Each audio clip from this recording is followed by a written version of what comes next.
Nagsimula sa pag-food vendor sa street festival at food trip event na tuwing summer mo lang matitikman at ngayon ay nag-join force ang dalawa sa pinakamalakas na food vendor dito sa Winnipeg upang ipatikim nilang muli sa kanilang mga parokyano ang sarap ng kanilang mga pagkain mula sa street food hanggang sa kanilang mga signature at kakaibang dishes na kanilang ilalatag para sa kanilang mga customer. Dito matatagpuan sa kahabaan ng St. James Street sa puso ng nag-uusbong ang mga iba't ibang businesses at kung saan marami ding iba't ibang mga klaseng restaurant natin matatagpuan ng Fishbowl King at Emslan Bistro na nagsanib puwersa at ngayon ay tatawagin nating Cubiertos Restaurant and Catering. Halika master at samahan mo kaming alamin kung ano ang mga bagong putahin ang kanilang isa-serve dito sa Winnipeg. Panlasang Pinoy, mga lutong Pinoy sa murang halaga na maituturing kong isang hidden gem dito sa Winnipeg, Manitoba, Canada. Kaya halika at sugurin na natin at tikman itong bagong bukas na kainan na ang pangalan ay Cubiertos Restaurant and Catering na matatagpuan dito sa Food Trip Kitchen sa pagitan ng Ellis Avenue at Sargent Avenue dito sa kahabaan ng St. James Street. Wala nang patumpik-tumpik at subukan na natin ang panibagong food destination dito sa Master JC Channel. Yaba! Hi, my name is Eds. And my name is Ems, and you're watching the Master JC channel.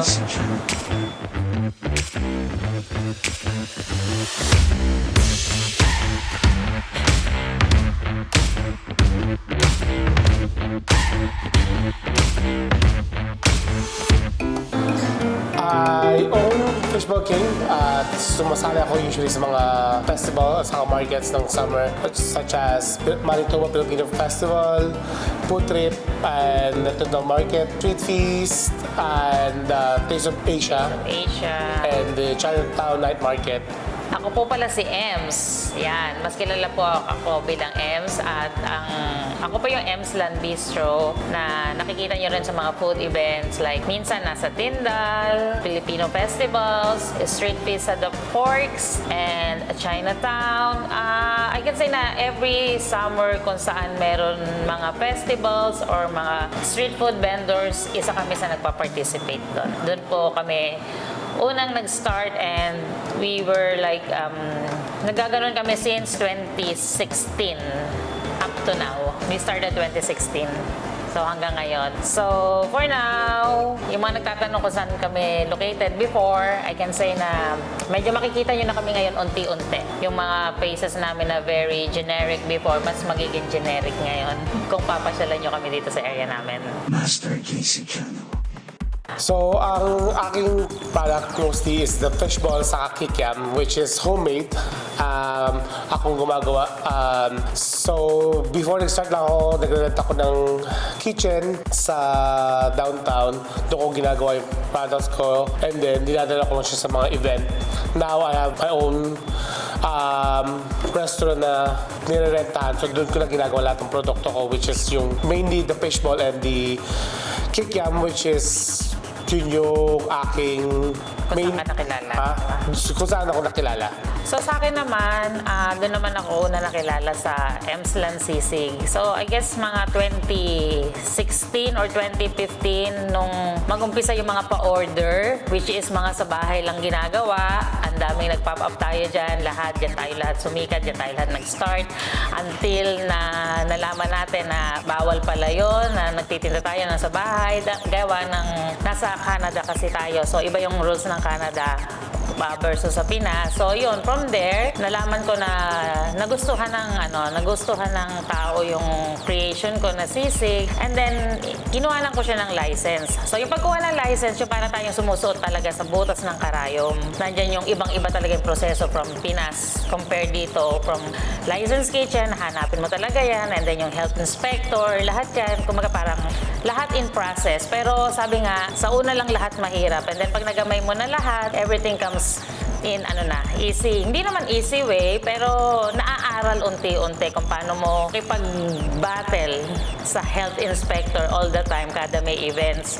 Nandiyan yung pag makikita yung mga health inspector, yung para kang maiihi na lang bigla sa sobrang takot sa kanila kasi sila yung magdidesisyon kung ititindan mo ba yung mga ginawa mo or hindi. Sila yung nakakaalam. Kasi for safety lahat. So yun, awa naman ng Diyos, nagsimula ako sa sisig hanggang sa unti-unti nagdagdag ako ng goto, nagdagdag ako ng barbecue, nagdagdag ako ng takoyaki, ng pansit, hanggang sa health inspector na yung nag-decide na from small scale, sila na yung nag-decide na yung license ko is gawin na nilang caterer. So sila na yung nag-decide nun kasi marami na ako daw masyadong tinda. Okay.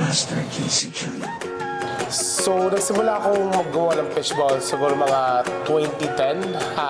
May nagturo sa akin kung paano gawin, nanay na kaibigan ko. And then from then, develop ko siya hanggang sa na-introduce ko yung kikiam.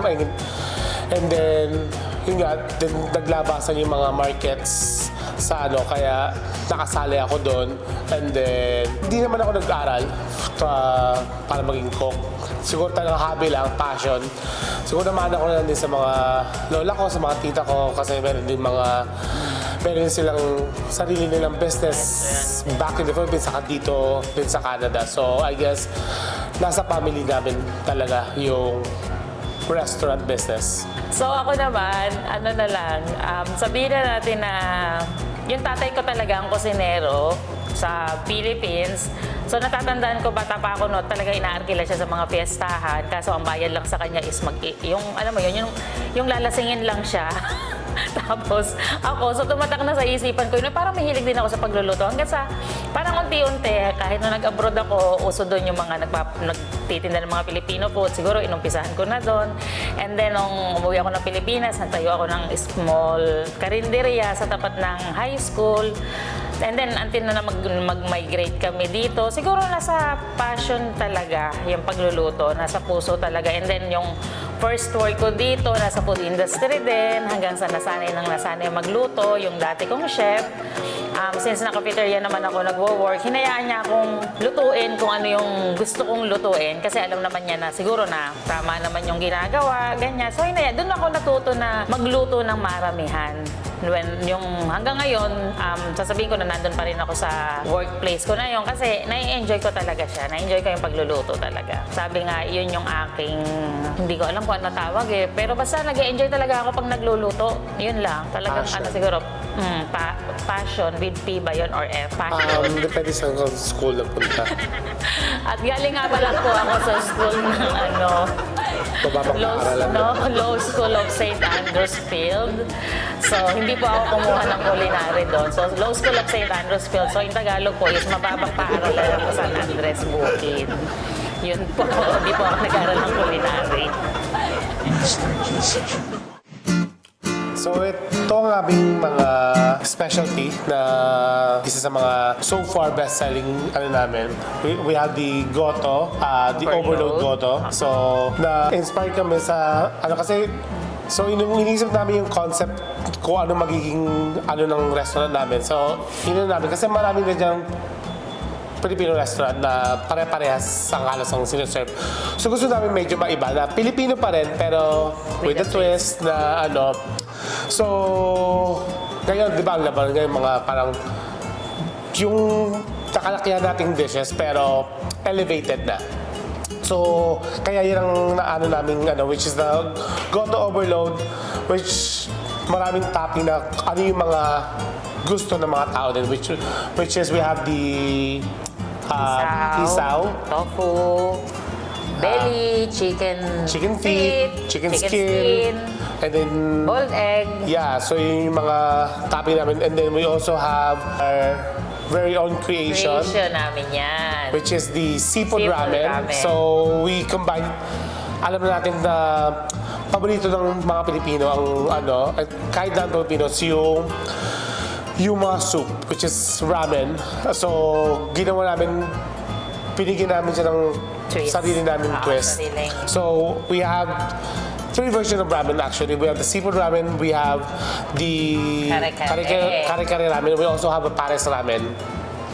So yeah, so it's our take on a Japanese soup with the Filipino twist. And then we also have our signature na seafood platter, our Street food platter, tokwat baboy. tokwa baboy, and our The chicken feet na Crispy. makakain mo hanggang sa buto. hanggang buto. And we also have our the classic loaded lomi. Loaded load. Which is yan. We have the kikiam, the fishball, the sisig, which is May sisig, Emslan sisig po. liver, and chicharon, and Shanghai. the Shanghai. And this is our own creation then, the sizzling Sinigang. sinigang, which is with crispy pork belly and sinigang gravy. On the sizzling plate. On the So, sizzling diba? plate. Yeah. At kulang dyan, usually ang sinigang natin, sabaw, di ba? So, ginawa ni Eds, para maiba naman, nilagay niya sa sizzling plate. So, sabi nga, hindi naman hindi yan. Bakit hindi natin i-try, di ba? So far, isa siya sa mga bestseller na sa sizzling plates.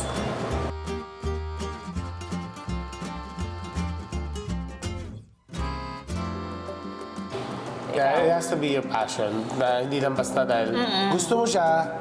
Dahil gusto mo kumita ng may pera. idea ka, pero kung gusto mo lang kumita ng whatever. Pero it has to be your passion. Talagang kailangan gusto mo yung ginagawa mo para, I think that's one of the key to success. Na,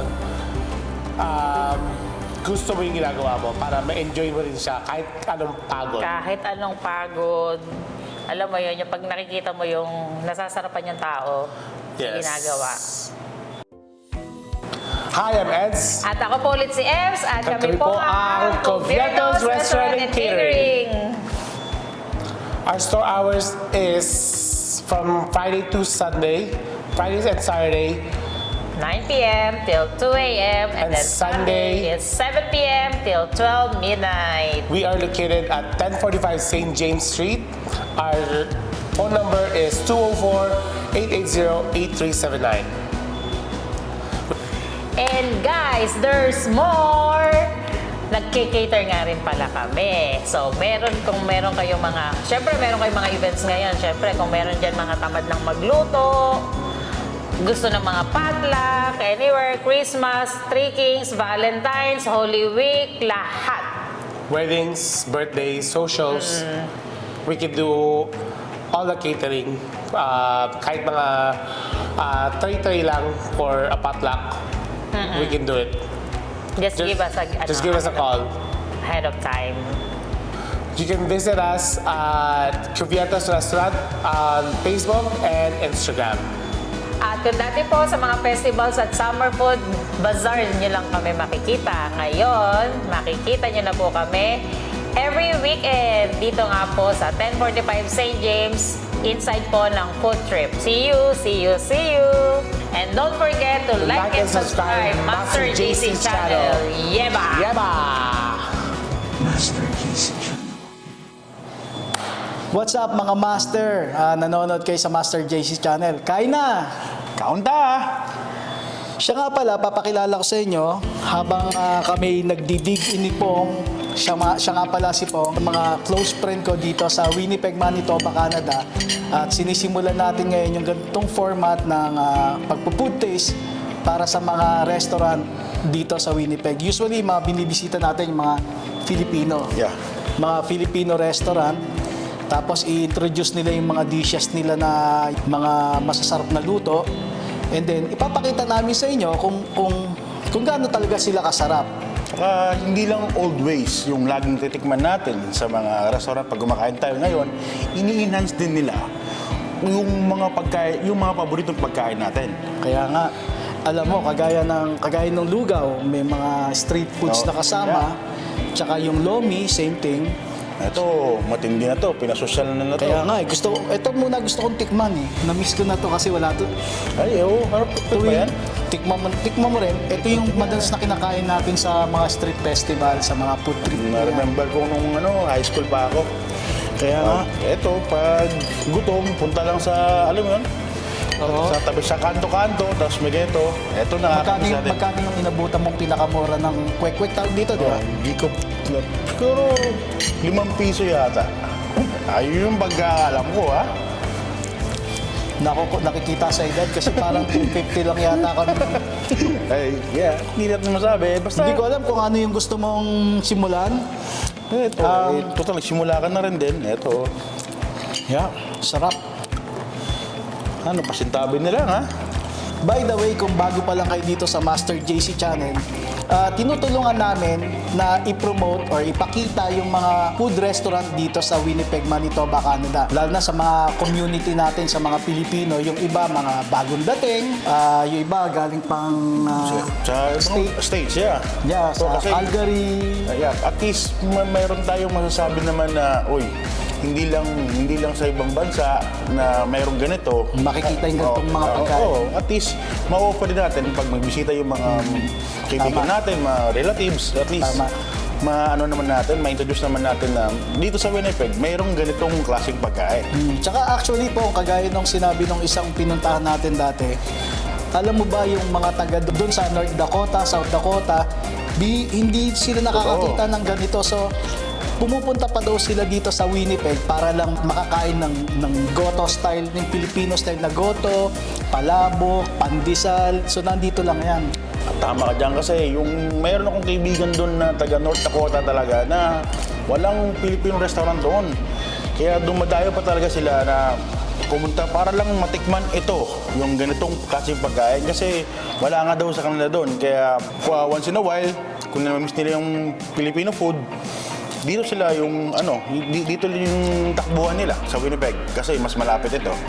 Hindi ako sure kung ang Winnipeg ang may pinakamaraming mga Filipino food restaurant, pero i-mention nyo sa baba, i-message nyo sa baba, babasahin namin para lang ma-confirm din namin para sa susunod na mga episode na gagawin namin, at least tama yung sasabihin namin. First time namin to sa food vlog na ganito, excited kami ni Pong. Dati kasi lagi lang kaming behind the scene, kasama namin si John Michael, shoutout sa'yo. Yan. Yeah, so Time. daddy's duty siya ngayon. So next sa susunod na meron pa kaming shoot, so makikita niyo uli si John Michael. And to add with that, alam niyo ba, kagaya dito, kung nyari nag-crave ako ng goto or ng palabok, hindi ka magdadrive ng 1 oras dito sa loob ng Winnipeg, di ba? Yeah, exactly. Unlike, naalala ko nung nasa Calgary kami, gusto ko kasing subukan yung lechon kawali. From dun sa area namin, nag-drive pa kami ng mga 45 minutes.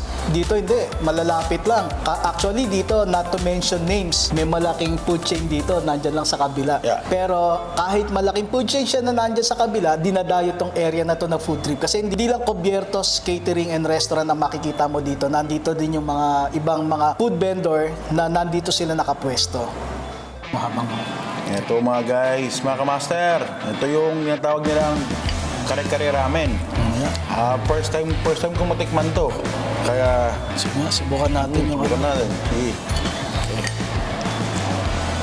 Gusto ko matikman yung noodles nila eh. Lagi siya.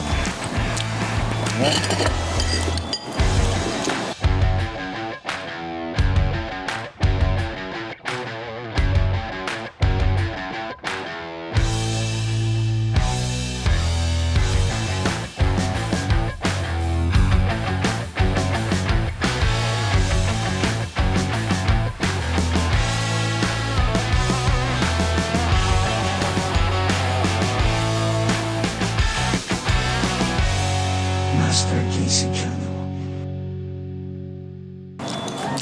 Ang sarap ah. Ang sarap. Actually, gusto kong yung gulay. Yung kare-kare, nilagay sa ramen. Diba? Kakaiba, no? Oo. Ito ang sinasabi ko sa inyo guys, na First time to sa Winnipeg. yung mga paborito nating pagkain, ngayon ini-enhance na nila. So, hindi pa rin mawawala yung lasa ng kare-kare. Andun nga, yung Oo. lasa, nalalasa. Andyan pa rin siya, pero kakaibang style lang. Yung sabaw, oh. Solid eh. Ramen siya, pero lasang ano.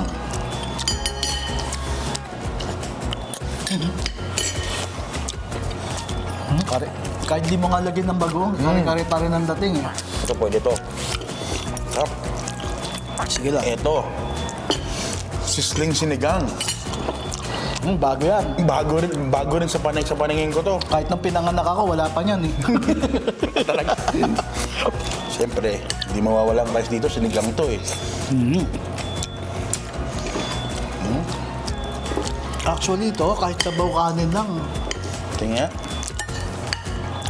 Sabaw kanin lang. Panalo. Sarap. Pwede. Okay, sige. Kuha din akong kanin. Sarap ah. Tapos yung... Ito, yung sarsa nila, di ba? Yung Gravy. Gravy. Yung tamarind, ano nila, gravy. Kasi pang pagka ganito na ang edad mo, kailangan Gulay na lang. lagi may gulay. Hindi. Ano, perfect bite ba yan? Okay, so kanin, tapos ito, yung gulay, tsaka ito. Actually, bibig ko sana magkasya.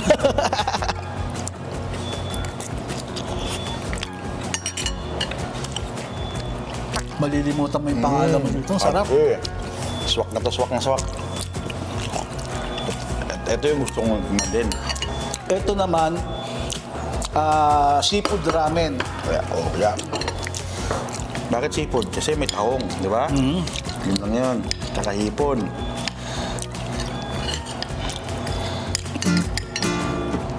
Tsaka alam mo, usually ang ramen, pagka sinabing ramen, Japanese food siya, di ba? Yeah. Pero ngayon, yung talent ng mga Pilipino, yung fusion, yung tawag nila, di ba? Yes. So, nagkakaroon na ngayon nung parang nanganganak na yung pagkain Pilipino, pagkain ng Hindi ko ibang alam kung lahi. anong tamang word dun eh. So, yun ang maganda sa cuisine ng mga Pilipino kasi kaya natin i-enhance yung simpleng pagkain magiging ganito. Yes. So kasi nung kabataan namin, hindi namin nakakain to. So ngayon, Lugaw lang talaga. yung lugaw mo, may kasama ng mga street food, may naka-on stick pa. Ito yung sinasabi ko na dito sa Winnipeg, matitikman mo siya, hindi tayo sure kung meron siya sa Toronto, sa Calgary, Sa ibang province. sa ibang province, lalo na sa Vancouver, sa BC. Kung kayo galing kayo sa mga ibang lugar o ibang province dito sa Canada or may chance kayong pumunta dito sa Winnipeg, isa ito sa mga food destination na huwag niyong palalagpasin. Kasi ibang klase talaga, kagaya nung sinigang pa lang, magtataka ka, sizzling, pero lasang sinigang siya. Tsaka kare-kare. Ito talaga ang gusto ko. So, tetestingin muna namin tong lomi. Ayos to may sisig eh. Ano to, atay? Atay. Yan. So ito pong yung gustong-gusto ko sa mga restaurant, yung nakikita mo may mga gulay siya. Hindi lang siya puro street food, puro meat, puro pork, chicken, ganyan. Parang may collaboration siya. Oo. Healthy din. Health-wise din, yung pagkain, at least balance siya. Yeah. Hindi yung puro dito na lang tayo, ganito, puro karne-karne, at least lagyan natin yung balance. Para sumarap yung buhay din natin, ano mo yun? So kukuha muna ulit ako ng lomi, sarap. tapos Baka kaya mong tigilan. lalagyan natin ng sisig. Or yung topiga na kalamansi. Sabi ni ate, lalagyan din natin doon ng kalamansi. Okay. Okay lang siya. So, big bite. Sarap eh. Nanonood yung, Kaya nga. nanonood yung lasa ng atay. Sarap. Tapos nag-aagaw sila ng lomi. Sarap. So, nandito na tayo sa tinatawag nating comfort food. Tignan natin kung anong lasa ng lugaw overload dito sa Cobiertos Restaurant and Catering. Do the honor, Pong. Ito yung gusto ko. Nangunguna ka lagi sa TK Man. Teka, gulay ulit tayo, Pong. Gulay. Gulay. Ay, masarap. Ang sarap. Lugaw pa lang yun, ha? Tingnan natin yung ano. Lasang-lasa mo yung mga timpla, no? Lagyan natin ng itlog. Teka, kukunin ko na tong isang itlog. Holy. Ay. Panalo. Sarap ng isaw nila, ha?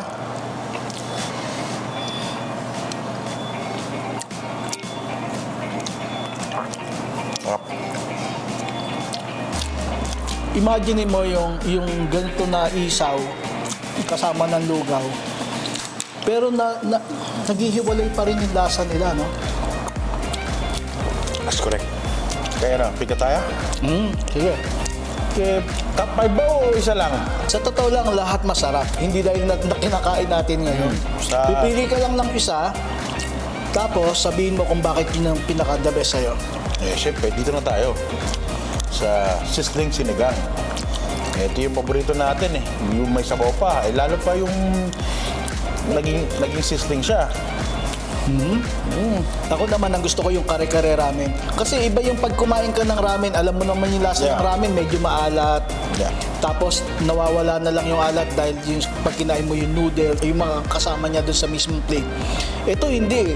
Pag higop mo nung ramen, lasa mo kaagad yung kare-kare, which is yun yung parang Yung nag-kick in agad. in kaagad. Tapos hindi mo pa kailangan ng Ng patis. patis or bagoong. Ah, bagoong pala. Sorry, Diba? sorry. Bagoong Tsaka pala. ito yung sinasabi ko sa'yo, may kasama talaga siyang gulay. Kasi, gaya nga nasabi ko sa'yo, importante na ngayon sa akin ang gulay. Gulay. So, ito talaga pinaka pipiliin ko. Top choice ko dito ha.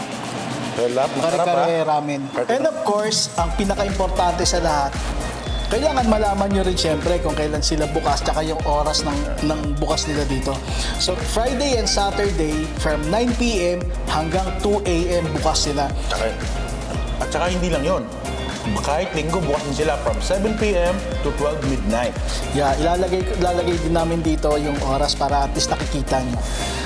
And of course, ang target namin, ang target nila dito kasi, lalo na yung mga night shift, yung mga graveyard shift, yung mga nagtatrabaho natin na mga kababayan na taga Winnipeg, na panggabi.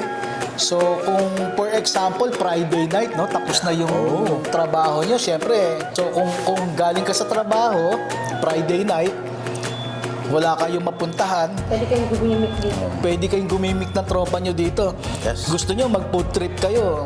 I mean, orderin nyo lahat nung nasa ganito, special dish, tapos kagaya ng ginawa natin, pika-pika, titikman natin, para malaman nyo kung ano talaga yung mga ipinagmamalaking mga pagkain ng Cubiertos Restaurant and Catering. So kung umabot kayo sa part na to, eto naman, magsha-shoutout naman kami ni Pong.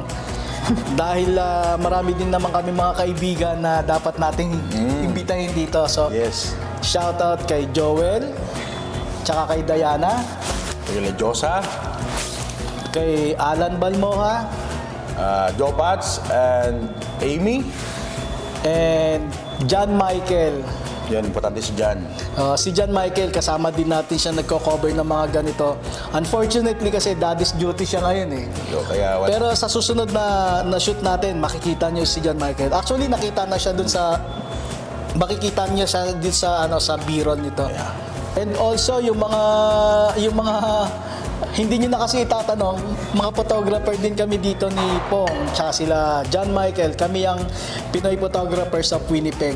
Usually, ang trabaho ng mga photographer, Friday, Saturday, Sunday. Yes. So, kung hindi ka nag-enjoy, kung ikaw ay PPW member at hindi ka nag-enjoy dun sa handa nung... Alam mo na yun. Alam mo na yun, dumiretso ka na dito.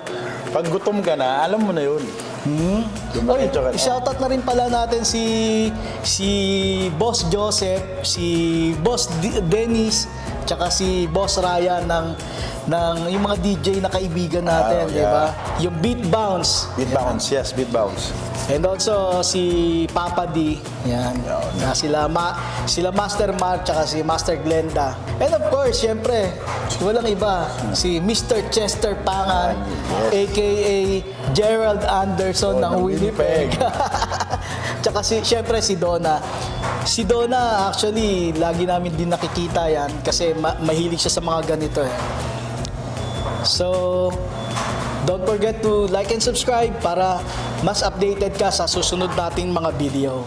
涙の色はエメラルドブルー宝石みたいに光ってる流れ星を見上げていたあの夜も What's up guys? Si Master JC, papunta kami ngayon sa shoot dun sa grand opening ng Cubiertos. So, samahan nyo kami, magkikita-kita tayo dun sa John Michael at medyo malamig ngayon, snow na.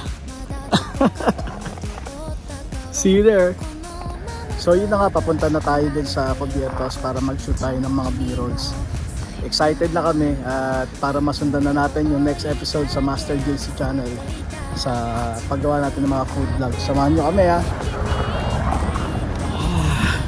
Ang lamig.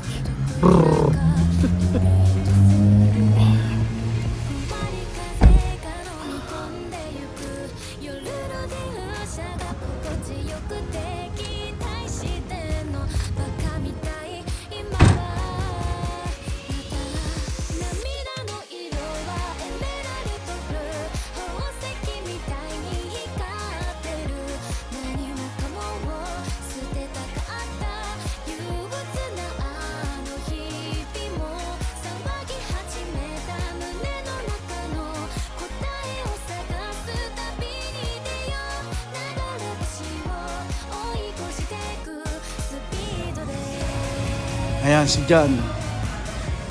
Makakasama natin sa shoot. Makakasama natin sa shoot si John. Yan. Lamig. Hello po mga ka-PG. Ako po si Rina, ang owner ng Prairie Grill. Visit ko kayo sa 3025 Mesa Avenue, Unit L. Yan. So yan, next natin pupunta ng Prairie. Okay, thank you po.